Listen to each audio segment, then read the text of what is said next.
बिस्मिल्लाहिर्रहमानिर्रहीम। अस्सलामु अलैकुम डियर स्टूडेंट। प्रीवियस लेक्चर में हमने एक्सरसाइज 2.4 का क्वेश्चन नंबर 4 सॉल्व किया था और हमारे पास ये एक्सरसाइज जो है ये ख़त्म हो गया था।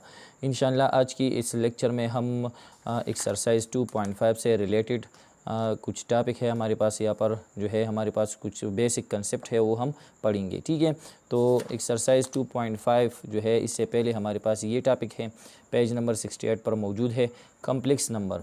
तो हम आज जो है ये सीखेंगे कि हमारे पास कम्प्लेक्स नंबर कौन से नंबर्स है, ठीक है, और ये किस तरह की नंबर्स होते हैं। तो चलो इसको स्टार्ट कर लेते हैं। टॉपिक हमारे पास क्या है, कम्प्लेक्स नंबर्स, ठीक है। तो सबसे पहले हमारे पास ये जो चैप्टर नंबर 2 है जिसका नाम है रियल एंड कम्प्लेक्स नंबर। तो बिल्कुल इसी चैप्टर के स्टार्ट में हमारे पास जो है सबसे पहले रियल नंबर के बारे में हमने पढ़ा था, रियल नंबर। तो इसका थोड़ा रिव्यू कर लेते हैं। तो सबसे पहले हमने बिल्कुल जो है बेसिक बिल्कुल बुनियाद ही से पढ़ा था कि सबसे पहले हमारे पास नेचुरल नंबर होते हैं। नेचुरल नंबर को हम n से डिनोट करते हैं। फिर नेचुरल नंबर के बाद हमारे पास आते हैं होल नंबर्स। ये नेचुरल नंबर 1 से स्टार्ट होते हैं, ठीक है, इसको हम n से डिनोट करते हैं। होल नंबर्स हमारे पास जो है वो नंबर जो 0 से स्टार्ट होते हैं और आगे की तरफ ये जाते हैं, तो ये हमारे पास होल नंबर्स होते हैं। फिर हमारे पास होल नंबर के बाद जो बारी आता है वो हमारे पास होता है इंटीजर को है वो हम z से डिनोट कर लेते हैं। फिर इसके बाद जो है फोर्थ नंबर पर हमारे पास होता है रेशनल नंबर जिसको हम q से डिनोट करते हैं। फिर 5 नंबर पर हमारे पास जो है होता है इर्रेशनल नंबर जिसको हम q डैश या q प्राइम जो है इससे डिनोट करते हैं। और फिर जो है हमारे पास आता है बारी रियल नंबर का जिसको हम r से डिनोट करते हैं, ठीक है। तो हमने बिल्कुल स्टार्ट में ये पढ़ा था कि जब हमारे पास natural, whole, integer, rational, irrational ये सारे नंबर जब कंबाइन हो जाते हैं तो हमारे पास क्या बन जाता है, सेट ऑफ रियल नंबर बन जाता है। तो इसका मतलब ये हुआ, और ये हमने पढ़ा भी है कि सेट ऑफ रियल नंबर हमारे पास सबसे बड़ा सेट होता है नंबर्स का। इसमें ये तमाम नंबर्स आते हैं। नेचुरल भी इसके अंदर है, होल नंबर भी इसके अंदर मौजूद है, इंटीजर भी है इसके अंदर, रेशनल भी है और इर्रेशनल भी है। ये तमाम नंबर जो है रियल नंबर के अंदर मौजूद होते हैं, ठीक है। फिर जो है हमारे पास कुछ रियल नंबर के बाद हमारे पास जो है एक और नंबर जो है वो आते हैं, ठीक है। इसके अलावा जो है हमारे पास इमेजनरी नंबर आते हैं। इसकी ज़रूरत हमें पेश हुई, इमेजनरी नंबर। अब हम ये पढ़ेंगे कि इमेजनरी नंबर जो है वो कौन से नंबर होते हैं और इसकी ज़रूरत हमें क्यों पड़ी, ठीक है, इमेजनरी नंबर। तो हम जो है इमेजनरी नंबर के बारे में पहले पढ़ेंगे, फिर इमेजनरी नंबर के बाद जो है हम कम्प्लेक्स नंबर जो है वो सीखेंगे, ठीक है। तो इमेजनरी नंबर्स कौन से नंबर होते हैं, तो इमेजनरी नंबर जो है ये दरअसल में जो हमारे पास स्क्वायर रूट में नंबर्स आते हैं। यहाँ पर मैं सबसे पहले स्क्वायर रूट में एक नंबर लेता हूँ। फॉर एग्ज़ाम्पल मैं लिख देता हूँ 4 स्क्वायर रूट। तो 4 स्क्वायर रूट का मतलब ये है कि हमारे पास दो इक्वल नंबर कौन से है, पॉजिटिव इक्वल नंबर कौन से है जिसके प्रोडक्ट से 4 आता हो। तो यहाँ पर जो है 4 स्क्वायर रूट का मतलब है कि दो ऐसे नंबर्स, इक्वल नंबर्स, ठीक है, जिसके प्रोडक्ट से क्या आता हो 4। या हम इस तरह कहते हैं कि वो कौन सा नंबर है जिसको हम स्क्वायर कर लें और इससे हमारा आंसर क्या आता हो, 4 आता हो। तो बहुत सिंपल है, अगर हम 2 को 2 बार मल्टीप्लाई करें, 2 मल्टीप्लाई बाई 2 दोनों सेम नंबर है, 2 2 ज़ार 4 आता है, ठीक है। तो इसका मतलब ये हुआ कि 4 स्क्वायर रूट हमारे पास इक्वल होगा 2 का, ठीक है। इसी तरह हम इसको लिख सकते हैं 4 square root is equal to 4 की जगह अगर हम लिख ले 2 स्क्वायर और स्क्वायर रूट, तो ये स्क्वायर रूट एक दूसरे के साथ कैंसिल हो जाएंगे और हमारे पास जो है 2 रह जाएगा। इस तरह अगर हम 9 स्क्वायर रूट की बात कर लें तो इसकी जगह हम लिख सकते हैं 3 स्क्वायर, क्योंकि 3 स्क्वायर का मतलब है कि 3 जो है ये 2 बार मल्टीप्लाई हो जाएगा। तो 3 3 ज़ार क्या आता है 9, तो 3 स्क्वायर और स्क्वायर रूट तो ये कैंसिल। तो इसका मतलब ये हुआ कि 9 स्क्वायर रूट इक्वल टू 3। तो ये हमारे पास जो है स्क्वायर रूट के अंदर जो नंबर्स आते हैं पॉजिटिव नंबर, तो इसका आंसर ये आता है। अब अगर हम जो है स्क्वायर रूट के अंदर इमेजनरी नंबर का जो कंसेप्ट आया है वो दरअसल में जब स्क्वायर रूट के अंदर जो है नेगेटिव नंबर्स आते हैं, ठीक है, ये बात नोट कर ले गौर से, जब स्क्वायर रूट के अंदर नेगेटिव नंबर्स आते हैं तो तभी जो है हमें मसला पेश आता था। इसलिए हमारे पास जो है फिर इमेजनरी नंबर जो है साइंसदानों ने, साइंटिस्ट ने इमेजनरी नंबर वो इंट्रोड्यूस किए। अब यहाँ पर मैं लिखता हूँ -4 स्क्वायर रूट। स्क्वायर रूट के अंदर मैंने नेगेटिव नंबर लिख लिया। इसका मतलब ये है कि जिस तरह 4 स्क्वायर रूट का मतलब ये था कि दो इक्वल नंबर जिसके प्रोडक्ट से 4 आता हो, तो हमारे पास 2 × 2 4 आता है। -4 स्क्वायर रूट का मतलब है कि दो ऐसे नंबर्स, दो इक्वल ऐसे नंबर जिसके प्रोडक्ट से क्या आता हो, -4 आता हो। यहाँ पर स्क्वायर रूट के अंदर क्या है, -4। तो यहाँ पर जो है हम कौन से दो इक्वल नंबर लगा लें जिसके प्रोडक्ट से क्या आता हो, -4 आता हो। तो अगर कोई कहता है कि 2 × 2 लगा ले, ये दोनों तो सेम है, लेकिन जब हम 2 और 2 मल्टीप्लाई करते हैं तो हमारे पास 4 आता है, -4 नहीं आता। अगर कोई कहता है कि चलो -2 और -2 लगा ले, ये दोनों तो भी सेम है, तो जब हम -2 मल्टीप्लाई कर लेते हैं तो यहाँ पर ये नोट कर लें, माइनस माइनस प्लस आता है और 2 2 ज़ार 4, तो ये भी हमें जो है +4 जवाब देता है। 2 × 2 भी 4 आंसर देता है, +4 -2 × -2 भी हमारे पास +4 आता है। मतलब ये है कि हमारे पास दो ऐसी इक्वल नंबर नहीं है जिसके प्रोडक्ट से क्या आता हो, -4 आता हो, ठीक है। तो यहाँ पर हमारे सामने जो है ये मसला पेश आया, ठीक है। तो इस मसले के हल के लिए साइंटिस्ट ने एक और नंबर जो है वो इंट्रोड्यूस किया और इसको नाम दिया गया इमेजनरी नंबर। तो इमेजनरी नंबर का मतलब ये होता है कि जब हमारे पास स्क्वायर रूट में नेगेटिव नंबर्स आते हैं, ठीक है। तो इमेजनरी नंबर हम अब किस तरह लिखेंगे, ख़ासकर हमारे पास जब स्क्वायर रूट के अंदर अगर हम -1 लगा लें, ठीक है, तो ये हमारे पास इमेजनरी नंबर है, ये भी है, ये सारे इमेजनरी नंबर है जब स्क्वायर रूट के अंदर नेगेटिव नंबर्स आते हैं। और यहाँ पर ये जो -1 स्क्वायर रूट है इसको जो है डिनोट किया है एक ग्रीक लेटर से, कि जब हम स्क्वायर रूट के अंदर -1 लगा लें तो इसको हम डिनोट करेंगे, ये हमारे पास आई की तरह एक सिंबल है, इसको हम कहते हैं आयोटा, ठीक है। इसको हम जो है क्या कहेंगे, आयोटा। तो -1 स्क्वायर रूट की जगह हम सिंपली आई लगाएंगे और आई का मतलब है कि ये हमारे पास -1 स्क्वायर रूट के लिए हम डिनोट करेंगे और ये इमेजनरी नंबर है, ठीक है। तो -4 स्क्वायर रूट जो है, अब ऐसी दो इक्वल नंबर नहीं है जिसके प्रोडक्ट से -4 आता हो, लेकिन इसको हम इस तरह लिख सकते हैं। फॉर एग्ज़ाम्पल -4 की जगह अगर हम ये लगा लें तो ये गलत नहीं है कि 4 यहाँ पर हम माइनस हटाएंगे और मल्टीप्लाई बाई -1। -4 जो है इसको हम इस तरह लिख सकते हैं ना, 4 × -1। कोई भी नेगेटिव नंबर हम इसी तरह लिख सकते हैं। -5 की जगह हम ये लिख सकते हैं 5 × -1। -6 की जगह हम लिख सकते हैं 6 × -1, ठीक है। तो यहाँ पर मैंने 4 की जगह लिखा 4 × -1 और यहाँ पर है स्क्वायर रूट। अब यहाँ पर 4 स्क्वायर रूट अपनी जगह मल्टीप्लाई बाई -1 स्क्वायर रूट जो है, ये जो स्क्वायर रूट है हमने 4 के लिए अलग लिखा और -1 स्क्वायर रूट के लिए अलग। अब 4 स्क्वायर रूट का मतलब है, यहाँ पर हमने पढ़ा है 4 स्क्वायर रूट का मतलब है 2 × 2, मतलब इसका आंसर 2 आता है। और मल्टीप्लाई बाई -1 स्क्वायर रूट की जगह हम सिंपली क्या लगाएंगे, आयोटा। तो इसका आंसर ये आ गया 2 × आयोटा 2 आयोटा। तो जब किसी भी नंबर के साथ आयोटा आ जाए, आयोटा का मतलब है कि इसके साथ जो है -1 स्क्वायर रूट जो है मल्टीप्लिकेशन में है, तो वो नंबर हमारे पास कौन सा नंबर होगा, ये हमारे पास इमेजनरी नंबर होगा। यहाँ पर जो है 2 आयोटा का मतलब है कि यहाँ पर ये जो 2 है ये कौन सा नंबर है, इमेजनरी, क्योंकि इसके साथ आयोटा आ गया है। तो आयोटा का मतलब है कि स्क्वायर रूट के अंदर -1 मौजूद है। तो इसका मतलब ये हुआ कि जब स्क्वायर रूट के अंदर कोई भी नेगेटिव नंबर आ जाए तो हमारे पास जो है न नेचुरल नंबर होता है, न होल, न इंटीजर में आते हैं, न रियल, रेशनल, इरेशनल, रियल, वो हमारे पास इनमें से कोई भी नंबर नहीं होता, मतलब वो रियल नंबर नहीं होता। तो जब स्क्वायर रूट के अंदर नेगेटिव नंबर आता है तो हमारे पास कौन सा नंबर बन जाता है, वो हमारे पास बन जाता है इमेजनरी नंबर। फॉर एग्ज़ाम्पल मैं लिखता हूँ -5 स्क्वायर रूट, ये हमारे पास इमेजनरी नंबर है क्योंकि दो ऐसी इक्वल नंबर नहीं है जिसके प्रोडक्ट से -5 आता हो। इसको हम इसी तरह लिखेंगे कि 5 × -1 और स्क्वायर रूट। अब 5 स्क्वायर रूट जो है इस तरह लिखेंगे, स्क्वायर रूट इन दोनों पर अलग लिखेंगे, -1 स्क्वायर रूट, 5 स्क्वायर रूट अपनी जगह और यहाँ पर जो है -1 स्क्वायर रूट की जगह हम जो है सिंपली क्या लगाएंगे, आयोटा। ये इसका जो है सिंबल है, ठीक है। -1 स्क्वायर रूट की जगह हम आयोटा लगा सकते हैं। अब यहाँ पर ये बात भी नोट कर लें, इस तरह हमने कहा कि -1 square root equal to iota है। अब फॉर एग्ज़ाम्पल यहाँ पर मैं स्क्वायर लगाता हूँ, दोनों इक्वेशन की दोनों साइड पर स्क्वायर लगाता हूँ, तो ये दोनों कैंसल, -1 यहाँ पर रह जाएगा और यहाँ पर आयोटा स्क्वायर।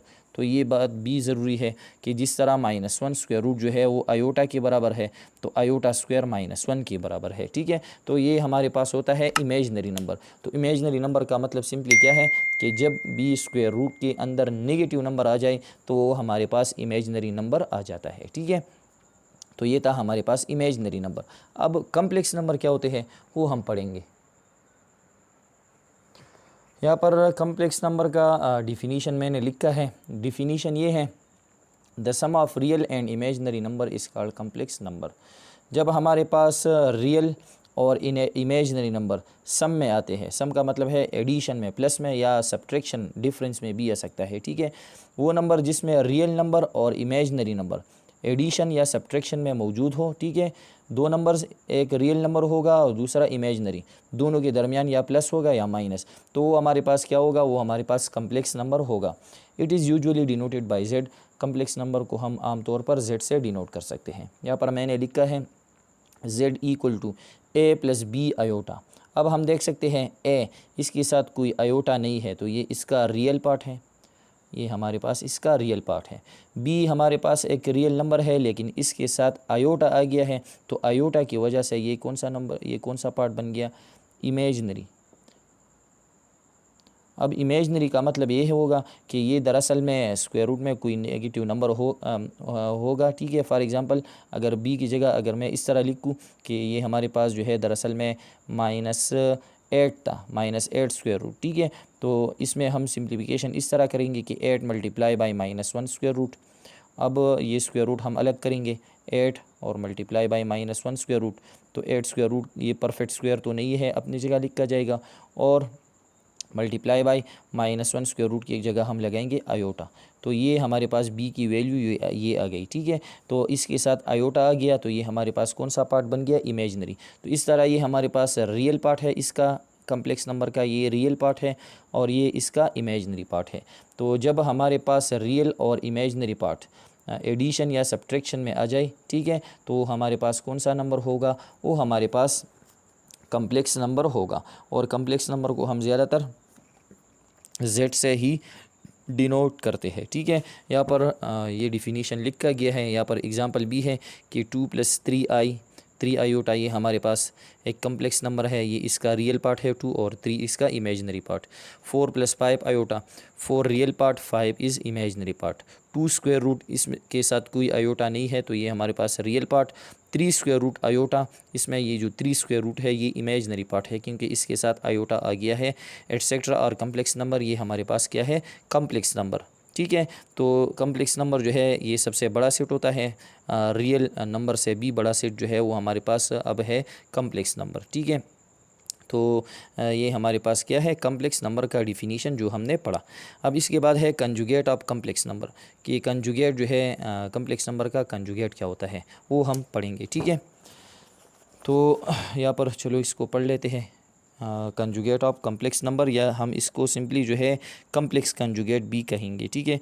फॉर एग्जांपल हमारे पास एक कम्प्लेक्स नंबर है जेड, कम्प्लेक्स नंबर को हम जेड से डिनोट करेंगे और ये इसी फॉर्म में है a + b आयोटा, ठीक है। ये हमारे पास एक कम्प्लेक्स नंबर है, तो इसका कंजुगेट हम इस तरह डिनोट करेंगे कि इसके ऊपर हम ये बार लगाएंगे, जेड बार इक्वल टू ये जो नंबर है इसके ऊपर भी हम बार लगाएंगे।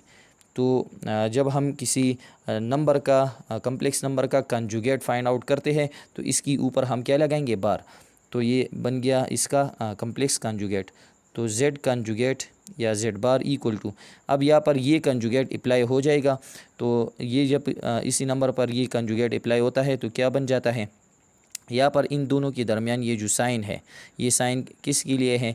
ये दरअसल में ये जो प्लस है ये इमेजनरी पार्ट के लिए है, इसका रियल पार्ट जो है वो भी हमारे पास प्लस है। ठीक है, तो जब ये कंजुगेट जो है इस पर अप्लाई हो जाता है तो कंजुगेट क्या अमल करता है, यहाँ पर ये जो इमेजनरी पार्ट है इसका साइन जो है ये चेंज कर देगा। ठीक है, इसी तरह कि ये ए जो है अपनी जगह लिखा जाएगा और यहाँ पर ये प्लस जो है ये माइनस में कन्वर्ट हो जाएगा और ये बी आयोटा अपनी जगह। तो यहाँ पर ये अप्लाई हो गया, तो यहाँ से हमने ये ख़त्म कर दिया ये बार और यहाँ पर हमने इसको अप्लाई किया तो ये इसका कंजुगेट बन गया। ठीक है, तो यहाँ पर जो है फॉर एग्ज़ाम्पल मैं लिखता हूँ कोई नंबर कि हमारे पास एक कम्प्लेक्स नंबर है, फॉर एग्ज़ाम्पल वो ये है कि 5 + 6 आयोटा, ये हमारे पास एक कम्प्लेक्स नंबर है, ये इसका रियल पार्ट है, ये इमेजनरी।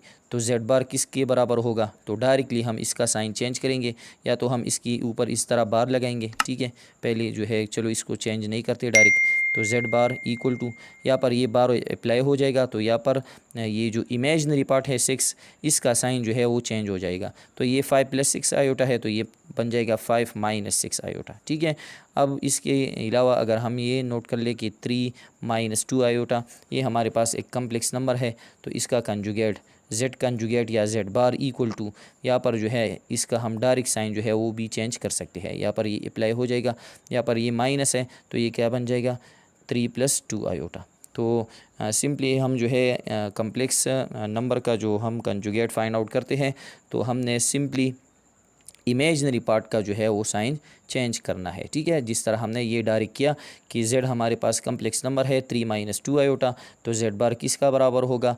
3 अपने जगह लिखा जाएगा, रियल नंबर अपनी जगह, इसका जो साइन है वो चेंज नहीं होगा। सिंपली हम इमेजनरी पार्ट का जो साइन है वो चेंज करेंगे। तो z बार इक्वल टू 3, यहाँ पर ये -2 आयोटा है तो ये +2 आयोटा बन जाएगा। तो ये हमारे पास है कंजुगेट ऑफ कम्प्लेक्स नंबर। तो यहाँ पर आप देख सकते हैं, यहाँ पर भी एग्जांपल इन्होंने सॉल्व किया है। Conjugate of z equal to a + b iota का कंजुगेट किस तरह लिया गया है? z bar equal to a - b iota, मतलब इसका जो साइन है इमेजनरी पार्ट का वो चेंज किया गया है। इसके अलावा यहाँ पर है z = 5 + 8 आयोटा, तो यहाँ पर इसका साइन चेंज हुआ है, z bar equal to 5 - 8 iota. अब यहाँ पर ये कुछ टॉपिक है बुक में देख लें। यहाँ पर है इक्वलिटी ऑफ 2 कम्प्लेक्स नंबर, कि 2 कम्प्लेक्स नंबर कब इक्वल होंगे। तो यहाँ पर 2 कम्प्लेक्स नंबर लिए गए हैं, एक को z1 से डिनोट किया है और दूसरे को z2 से। ठीक है, तो चलो इसको मैं यहाँ पर सॉल्व कर देता हूँ। यहाँ पर है इक्वलिटी ऑफ 2 कम्प्लेक्स नंबर के 2 कम्प्लेक्स नंबर कब इक्वल होंगे। तो हमारे पास एक नंबर है z1, ये इसी यहाँ पर जो कम्प्लेक्स नंबर है वो ये है a + b आयोटा। z2 हमारे पास दूसरा कम्प्लेक्स नंबर है, ये बराबर है c + d आयोटा का। ठीक है, तो अगर हम ये कहते हैं कि z1 इक्वल टू z2 है, फॉर एग्ज़ाम्पल ये दोनों नंबर इक्वल है, तो इक्वल का मतलब ये होगा कि इसका रियल पार्ट इसी रियल का पार्ट का बराबर होगा, मतलब a इक्वल टू c होगा। रियल पार्ट यहाँ पर a है, यहाँ पर रियल पार्ट क्या है? c है, तो a इक्वल टू c होगा और इमेजनरी पार्ट के बराबर होगा, b इक्वल टू d होगा। तो तब हम कहेंगे कि z1 और z2 क्या है? बराबर है। यहाँ पर मैं इसके ऊपर एक एग्जांपल सॉल्व कर लेता हूँ नंबर्स में। ठीक है, फॉर एग्जांपल हमारे पास z1 जो है एक कम्प्लेक्स नंबर है 5 - 10 आयोटा। z2 हमारे पास दूसरा कम्प्लेक्स नंबर है, वो भी इसी तरह है कि 5 - 10 आयोटा।